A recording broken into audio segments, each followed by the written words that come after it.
speaking of the music scene and what's going on here, can we talk about some of the venue? We mentioned where have you been, but where would you guys like to play? Are there any venues here locally or even semi? Like, what are some of the venues you would love to play at? And how has the Southern Illinois music scene influenced you guys? Because I mentioned a little earlier, we really want to play venues that are accustomed to having live music or ticketed shows and things like that. I think the Hangar would be a natural fit. We've talked with Dina at Carbondale Tourism about Off the Rails and definitely doing that. I've talked with Josh Benson some. Cool. My bucket list is to be an opener at either DuQuoin State Fair or Marion Cultural Civic Center, Castle Ridge, for a touring act to come out and support that. And let us just come out and do 40 minutes of our stuff and just see whether or not we can carry that show. I'm confident we can. Yeah, definitely. I'd like to add John Brown's to that list. Yeah, John Brown's would be a hoot. It could be a fun time for you. And it's definitely been a staple of Marion forever. It has. And that's where people who know music go to watch music. Definitely. I mean, he's had amazing talent through that place. And John appreciates it. He's a former guitar player and Southern Illinois bands and stuff too. Absolutely. I mean, he knows his stuff. Yeah, he's great. They do like a local music showcase there every month, which I've played a number of times, but it's called Ben by Ben West. It's the third Wednesday of every month, and I just love playing it, and it's just such a fun hang. But yeah, I would love for Backline to be able to play John Brown's at some point. Yeah. It might be tough to fit us all up there on that stage. That might, especially with Andy's spaceship. Oh my gosh! Andy has that NASA control center he calls a pedal board. Yeah, he's lots got of lights, things shining. Andy has what we call a footprint. Yeah. He's got a real footprint on the stage, and it's almost as big as the drums footprint. Honestly, it really is. Yeah, I mean it's very close. That's huge. It's.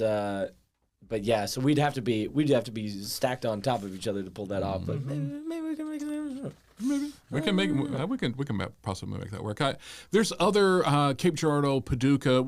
My goal is really for us to kind of take this out within about an hour and a half range. I'd love to be able to be playing St. Louis and Paducah, Evansville, Cape, and introduce ourselves to those audiences and see if there's some natural Backline 5 fans that just don't know who we are yet. Yeah. Love that. So, favorite venue you've played so far and why?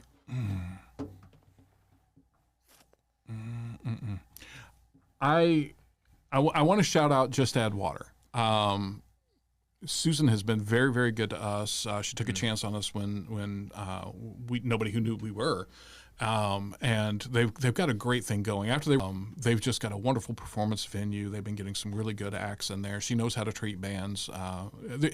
Sometimes venues have a hard time because they have that mix of, you get the bands that have been playing the same stuff for 30 years, and then you get the other bands that are trying to break new ground. And sometimes bar owners and venue managers don't really appreciate the difference in what bands are trying to communicate. And but I think Susan gets that. Kirk, we haven't played at Moonshine Run, but that's on our checklist because, again, Kirk understands. He has ticketed events all the time. He's bringing in people from Nashville and touring artists and stuff like that. He's trying to keep live music all throughout every week, all week throughout the year. And that's a hard enough challenge to do. Yeah. And I know we're not the easiest band to book.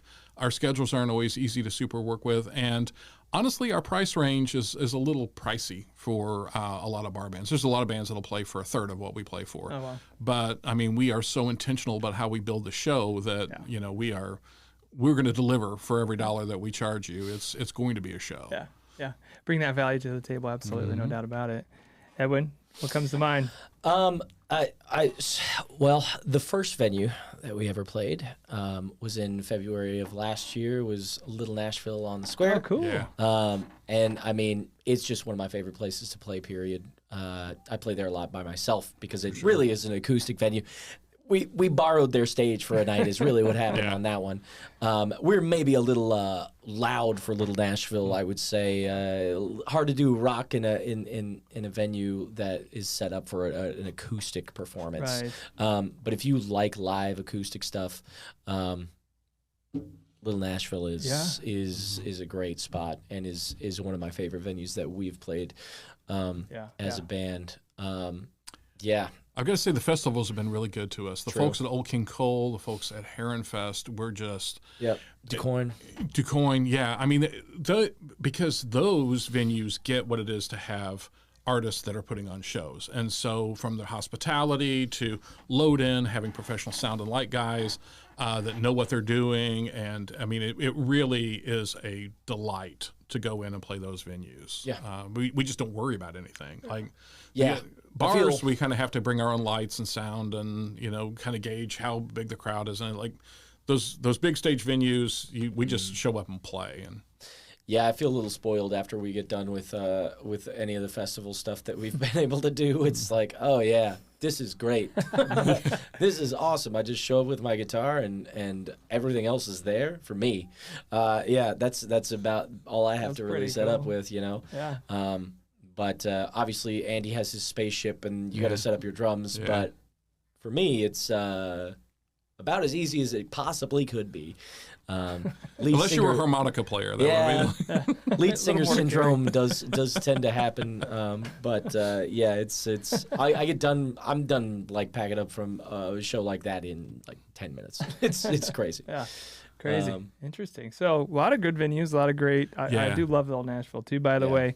What they're doing is great. Yep. Southern Illinois is blessed. I can't wait for Route 51 Brewery to open up here downtown. It's going to be great. Yeah, there's just, if you want to see good live music, you have no excuse. I mean, you can drive in almost any direction around here and find, if you're just tuning into the scene.